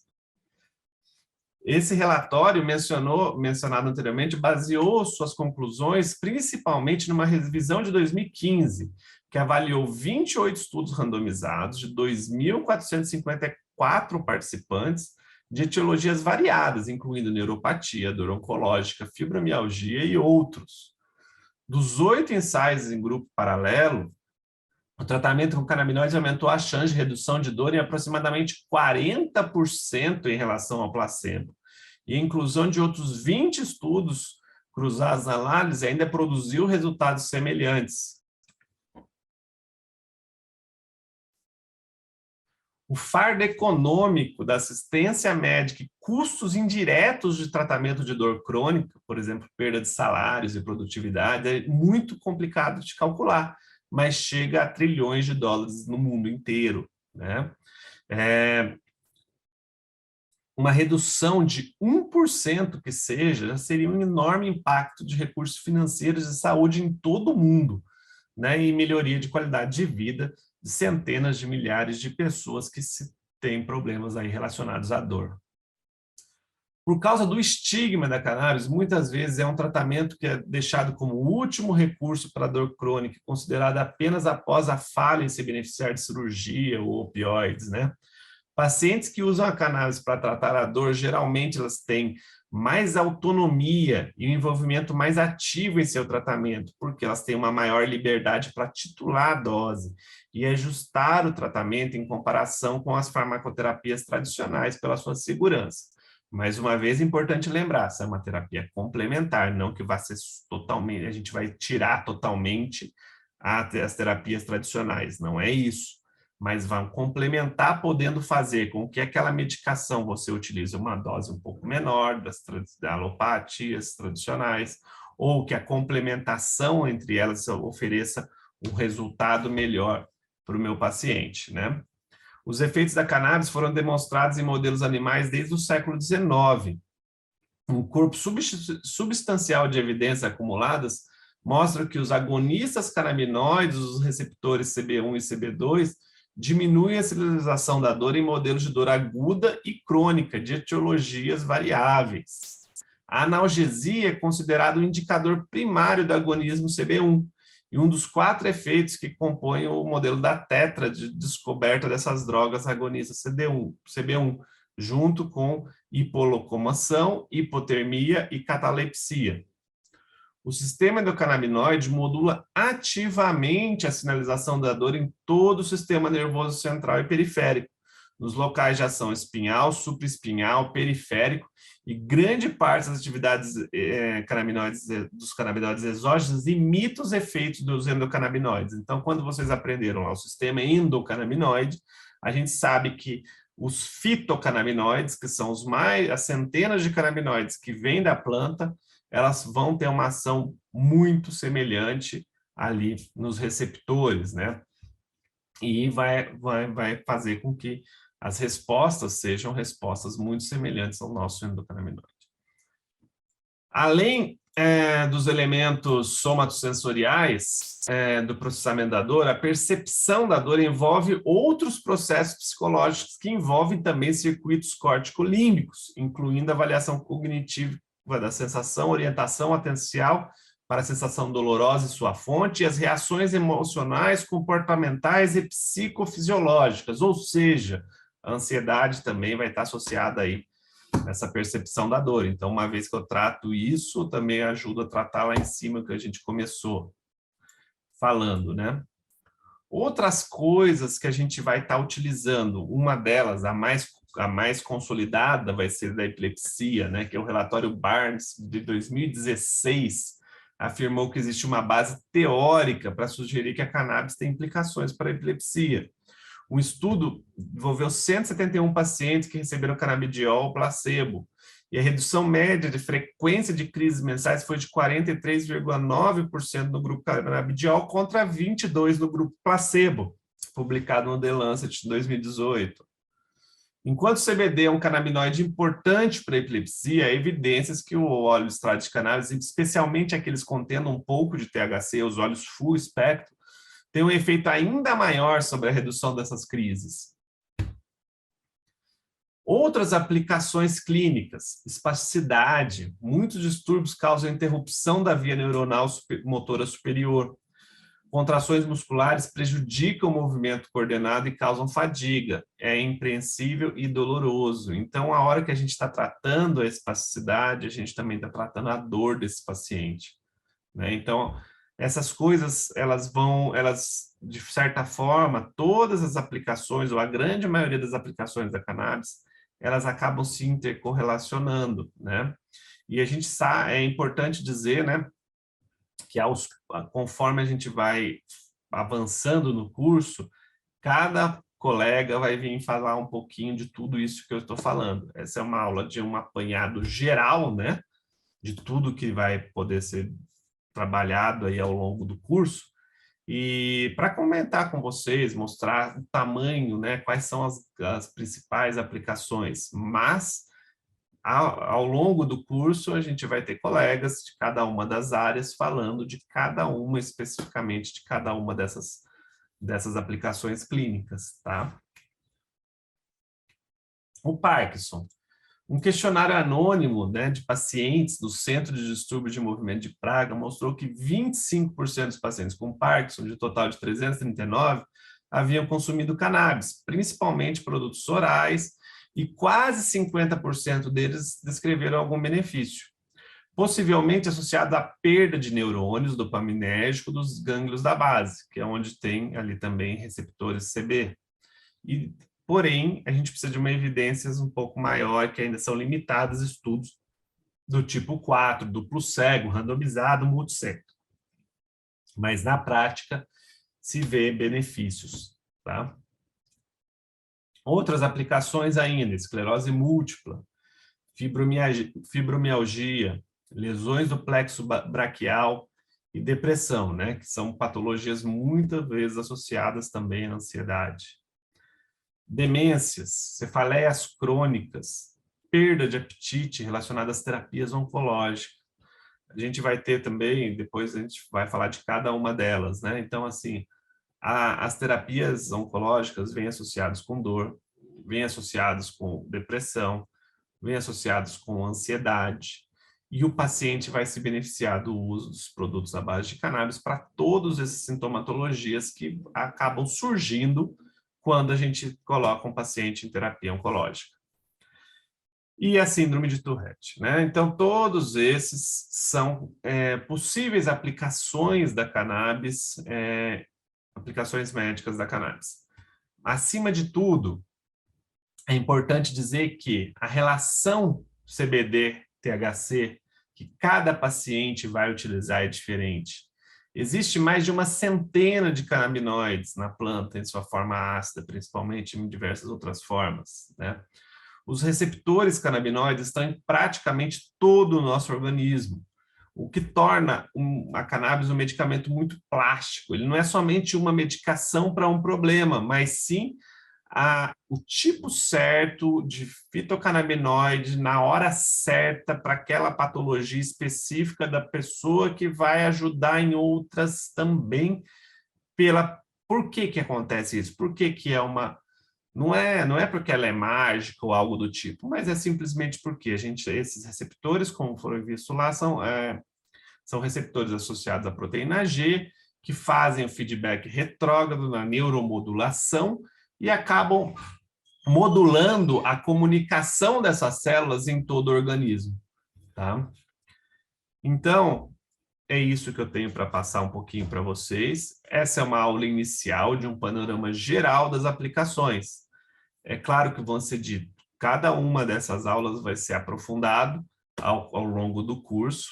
Agradeço muito a oportunidade de estar participando e a gente deixa aqui nosso e-mail para contato, né? diretoria.cientifica@smec.med.br, e a gente fica à disposição. A gente deseja um ótimo curso, que as próximas aulas vão aprofundar cada uma desses pontos que a gente foi tratado, tá? E um ótimo aprendizado para vocês. Muito obrigado e boa noite.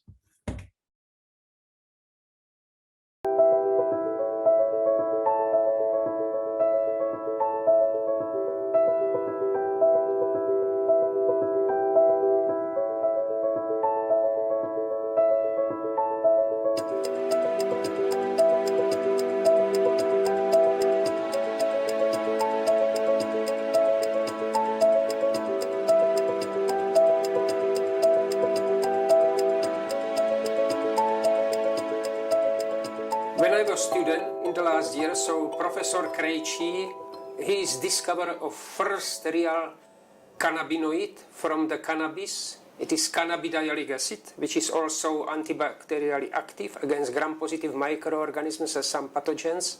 He came to analytical chemistry at Faculty of Natural Sciences. I was trying to find student for 3 months to help him in the lab with cannabis research. So I told him that I shall try it, and directly I started to work 7 days a week from the morning to the evening. So then it was a half-time work, 3/4 full-time job, and then I had tenure. Then I spent 20 years at the medical faculty with research of cannabis.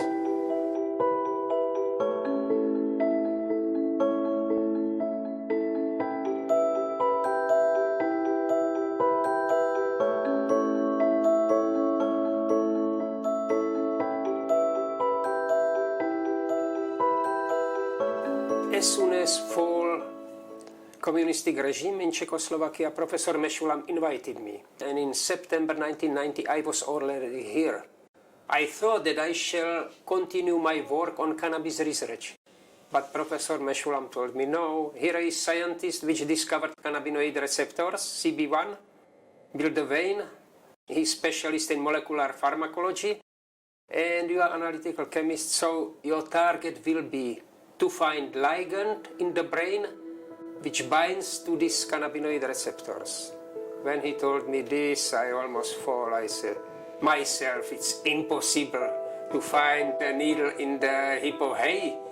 Yes, but we started and we worked intensively 1 year because I was isolating fractions, and every time I gave it to Bill Devane, and he checked it for activity, for binding to cannabinoid receptors. So it was our mutual cooperation, it was very important, like to isolate and to check it.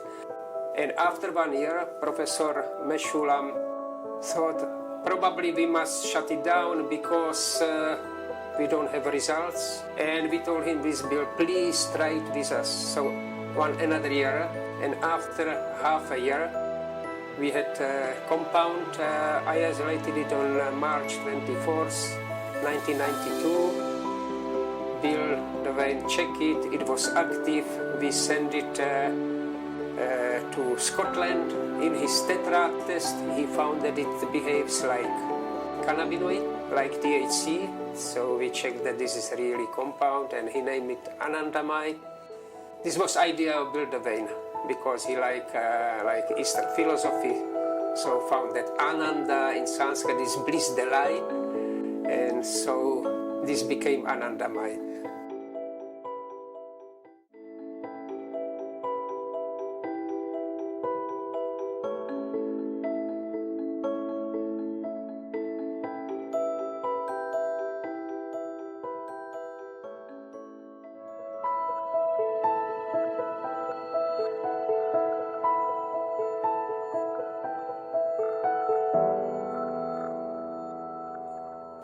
Thanks to discovery of cannabinoid receptors and endocannabinoids, it became much more easier to use it for treatment, even when mostly around the world it's prohibited drug, and mostly it cannot be used as medicine, but in the fact it was everything done artificially in 1937. They said in the United States that it's a very dangerous drug.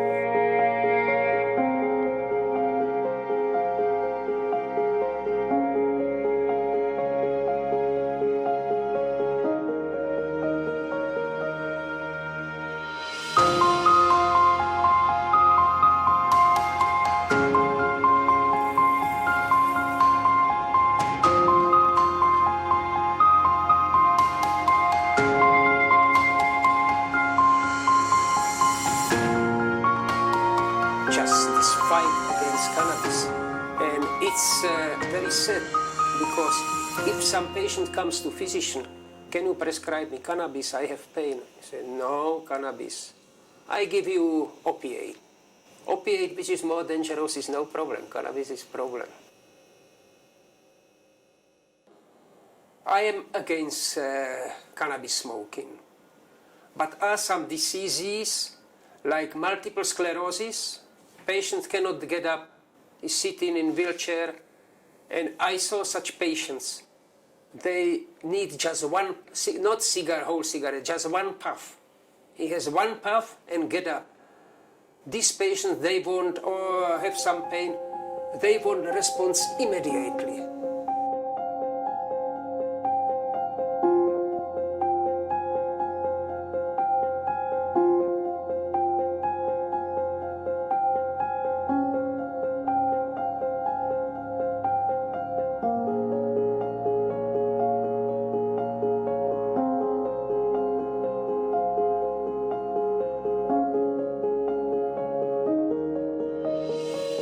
Endocannabinoid system, it means cannabinoid receptors are one of the most spread receptors in human body. You can find it almost anywhere.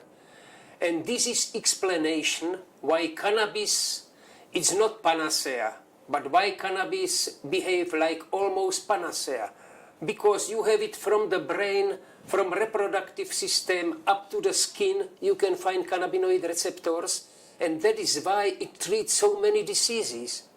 This is because endocannabinoid receptors are anywhere, even in our bones. So it's spread in whole body, and we know two cannabinoid receptors, CB1 and CB2. Mostly CB1 is in the brain and in the reproductive system, and CB2 are mostly in immune system. So it's almost anywhere in the body. That is why it's such efficient medicine, cannabis.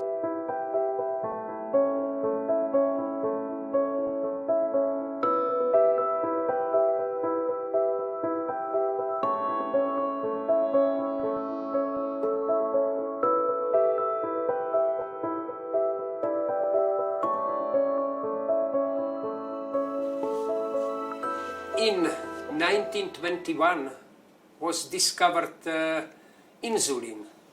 The next year it was successful medicine because they use it immediately. In about 1935 when was discovered cortisone, next year it was successful medicine.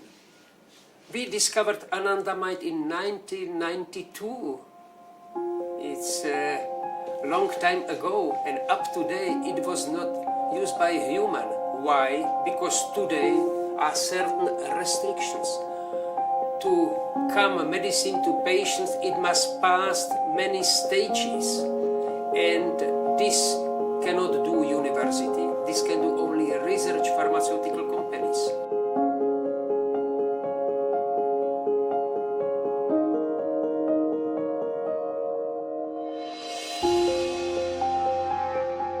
Pharmaceutical companies are, of course, against cannabis because you cannot have patent on cannabis. They try to prepare other different medicine on the base of cannabis, which can be sold more expensively. So you can see cannabidiol, but they have Epidiolex, so it's more expensive. You see THC, but they have dronabinol or marinol, so it's more expensive. Or you have, as we say, 50-50, it's about the same amount CBD THC, so they have Sativex, it's very expensive. This is big problem concerning medicinal use. And scientific problem is, I cannot go to some scientific place and bring samples. It's very complicated, I need many permits, bring samples or send samples or exchange samples. Also, when we are doing analysis, so I would like to compare with other laboratories. The same sample, isolate in different laboratories in different countries, and compare if we are analyzing correctly. It's very complicated.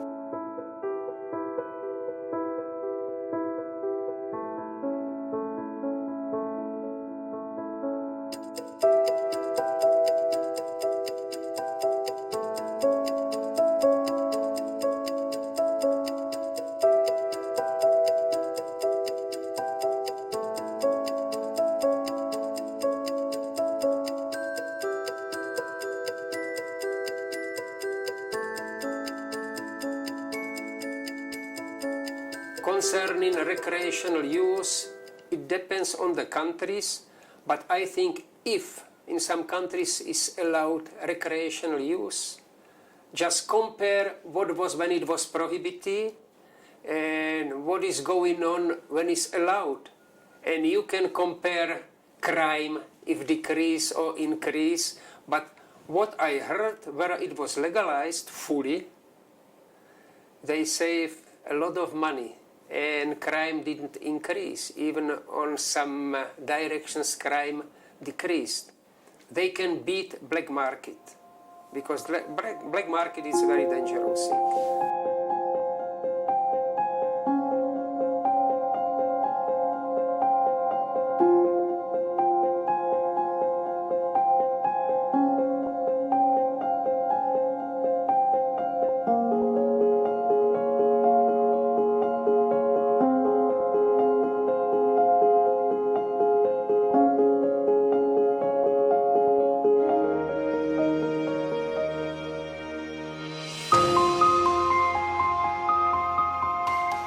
Recreational users is problem that they buy cat in the sack. They don't know if this cat is white or black. What this means, they don't know what is the strain of cannabis which they bought on black market. Sometime is sold hashish, which in the fact is not hashish, and it can be dangerous because this can be resin from other trees, and we met some such samples found at some recreational users that it was not cannabis at all. So this can be dangerous, and then they don't know which strain they bought, if it's a high THC or high CBD, or if it's already old plant material or decomposed compounds. They can have problems. Different story is with patients, because patients, they teach them how to use cannabis. They must start from very low doses and gradually increase it up to they feel first effect of cannabis. Then they are on the safe side.